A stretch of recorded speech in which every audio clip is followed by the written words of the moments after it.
everyone. This is Stay Fit. We're doing it in English today. My name is Andrés, and this is Pastor Phil Dooley from South Africa. Hola. I'm going to do it in Spanish. All right, go for Hola, ¿cómo estás? it. I'm well. And that's about where it ends. It would be a very short podcast if we did it in Spanish with me. Exactly. You would just say Anyway. like, sí, Yeah, tacos, tacos, Jesus, amigos, nachos. nachos. Is that the extent of your Spanish vocabulary? Pretty much.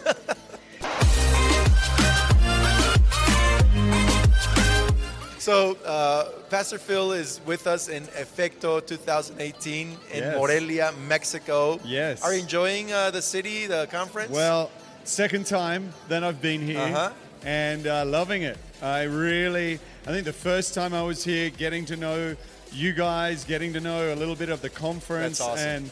and the city. And so this time I feel a lot more confident, I think, because having been here before and yeah, we're really enjoying it. I mean, Morelia. We enjoyed tacos last night. We had tacos. We went to hell. As it, That's a taco place. It's called Yes. Hell. Yeah, we Infierno. need to qualify We need to that. qualify that. but we went to hell. We kept going. That's we didn't awesome. stay in You hell. went through hell. We went through hell. That's right. And we had our tacos. That's awesome. And I ate way too many, but that's all right because this happens sometimes after you preach. That's awesome. And we're enjoying Listen, it. your preachings have been amazing in Efecto. Thank you. People have connected real well with you and your message. Thank you. About loving our city, Yeah. and building our city, and changing our city through just social work, one-on-one. Everything you've shared has just been so amazing. So thank you. Thank you. It's a message that I know is helped in South Africa a lot. Yes. And I know we need it in Mexico. So it's been really great. Well, I feel like as we've been talking, there is definitely some similarities between South Africa and Mexico and, many Latin parts America. of Latin Yeah. America. Because you do have a disparity of wealth and poverty.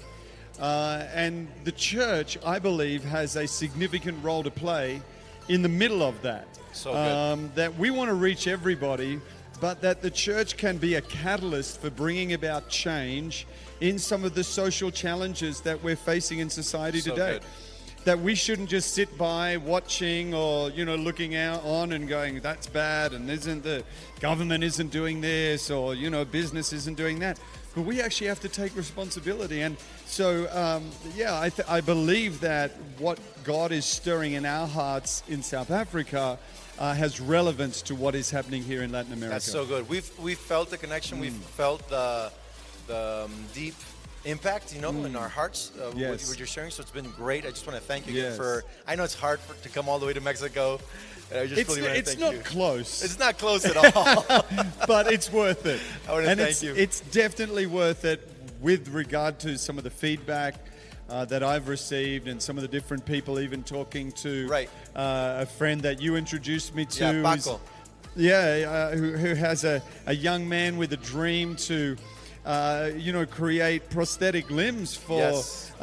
for those who couldn't necessarily afford that, and telling me about Kids the with ideas. disabilities who are poor. Yeah, that's right. And using 3D printing and different technology. And I'm Amazing. like, wow, there are some people with a vision and a dream and using their creativity So good. under, I believe, the Holy Spirit to make significant change, Wow. real change. So that gets me excited. So I believe there's going to be lots of fruit Yes. from your visit here, and so we're blessed. And anyway, there is a blog I have on a video blog on Stay Fit, and it's Sounds very, good. It's just I just started a few years ago. I started to do exercise on and off, Yes. but then starting the year, I just got real serious about. Yes. Actually, you're the one.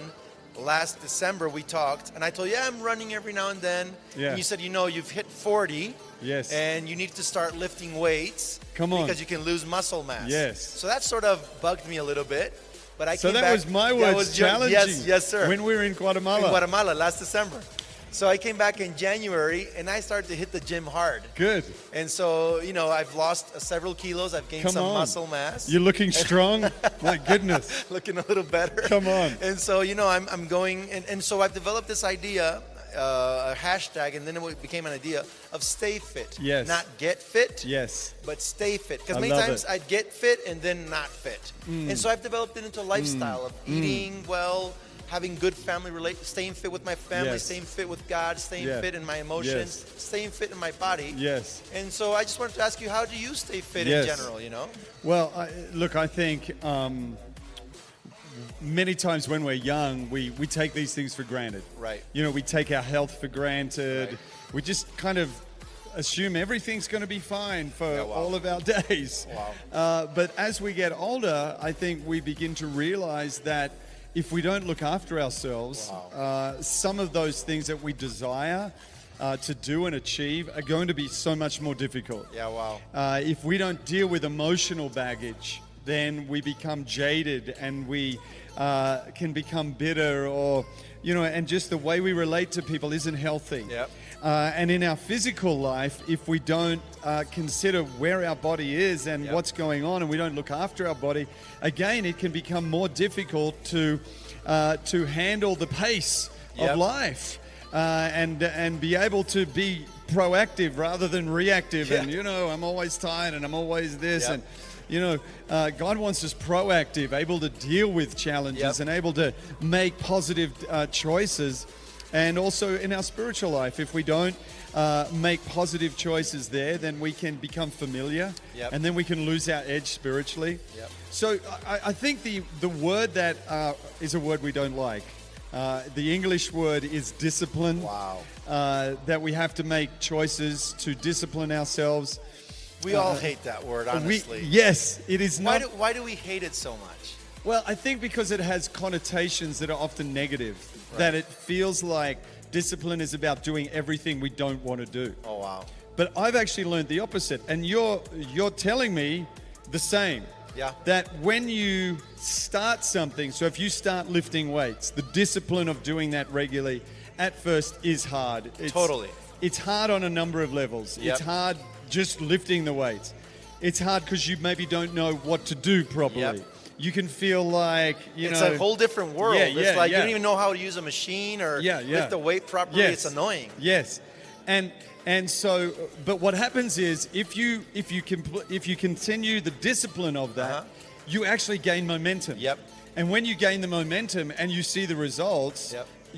it becomes more of a lifestyle. Yeah. And your body actually benefits from it. Your body actually craves it because you know, they say that when you work out, you release endorphins. Totally. And, you know, you feel at the end of it, of a workout, you feel like this was painful, but I feel good. I feel a lot better. Yeah, isn't it crazy? It's awesome. And so discipline, I think, if we understand it correctly, it's going to build positive things into your life. So good. There's a statement. So how do you get over the concept of, how do you embrace discipline? Do you think about the benefits? Yeah. How do you overcome that negative connotation on this? I think you just have to. There's no easy way. Okay. I think yes, you can look at what it's going You to just do have to for push you. through it. Well, I think you've just got to decide this is what I'm going to do. Okay. So, for example, if I go to the gym, I try and make myself have less decisions than I have to. You know, because I live in a world where I have to make a lot of decisions. Wow. So for me, I know there's a class at the gym I go to at 6 a.m. And all I have to do is get myself up at 5:30, help me Jesus, get to the gym at 6, and the class is set out. Wow. I don't have to go to the gym and work out what am I going to do. Right. How am I going to do this? It's laid out for you. Yeah, it's laid out. So all I have to do is get up and get there.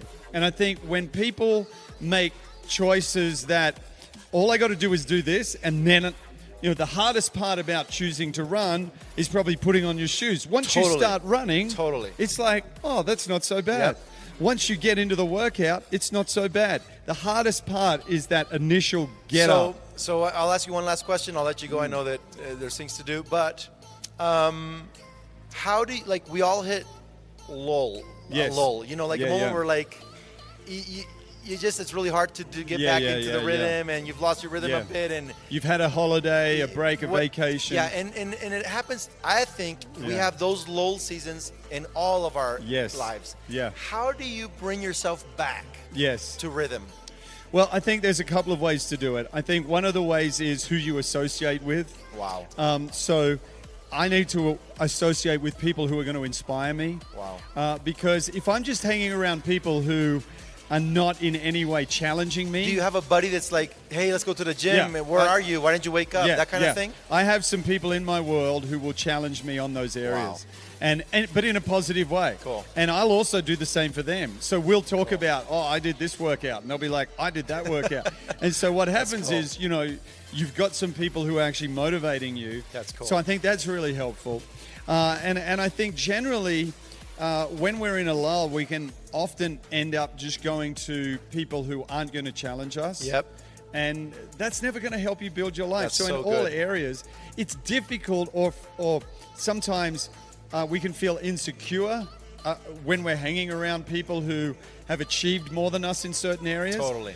But actually, this is where we should be. Yep, Because this is where we grow. Craig Rochelle says that you should hang out with people that make your brain hurt. Yes. Because you can't even Yeah. comprehend Yeah. how they do what they do. I completely agree. Make your brain hurt. Make your body hurt because they train Right. hard, Right. And so whatever it is, you need to find some people like that, and you need to just get around them. That's I think awesome. that's key.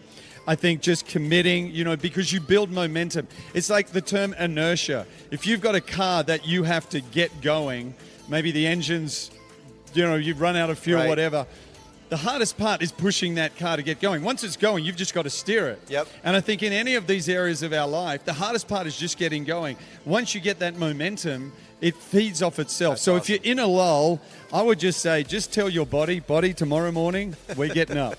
That's right. And what happens is when you put disciplines in one area, I find it flows into other areas I of your life. completely agree. I've seen that happen. Yeah. Yep. So you become, you're like disciplined in going to the gym. Then you start to go, well, actually, I want to eat differently because Right. I'm working out. Right. And so you because start. what happens is you start working out and you're like, why don't I see more progress in a faster yeah. way? And then you're like, oh, I'm not eating right. Yeah, and then yeah. you see somebody post, oh, it's 80% diet, 20% working yeah. out. And you're like, oh, crap, Okay. I'm doing 80% working out, not eating well.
And so it pushes you. Yeah, and it challenges you to grow in that area of your life. And I find that there are So always... you would say laziness is contagious, but also discipline is it's contagious. With our areas. Absolutely.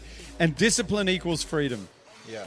We think it's the opposite. We think, I want to be free, therefore I don't want to be undisciplined. Wow. But I find undisciplined people are often the most bound. Wow. They get bound up in financial problems because they're undisciplined with their money. They get health issues because they're undisciplined in So how they look good. after themselves So physically.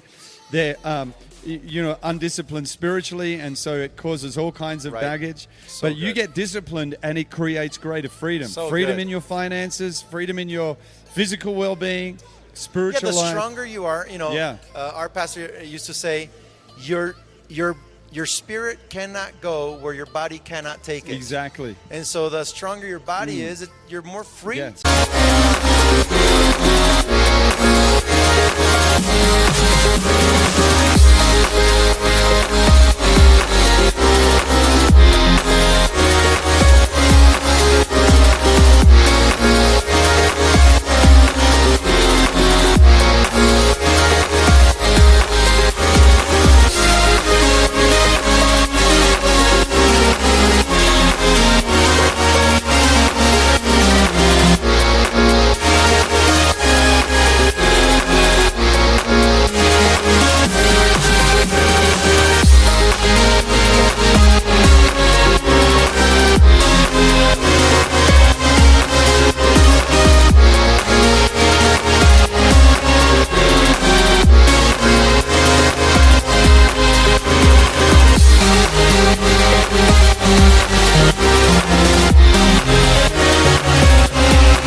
take whatever God's given Yeah, you, you know? absolutely. That's awesome, Phil. Thank you so much. I Appreciate it. love what you guys are doing. Love being with you at Mass Vita. Thanks, man. And excited for all God's taking you guys into in Thank the you future. so much. And okay, guys, see you next time and stay fit.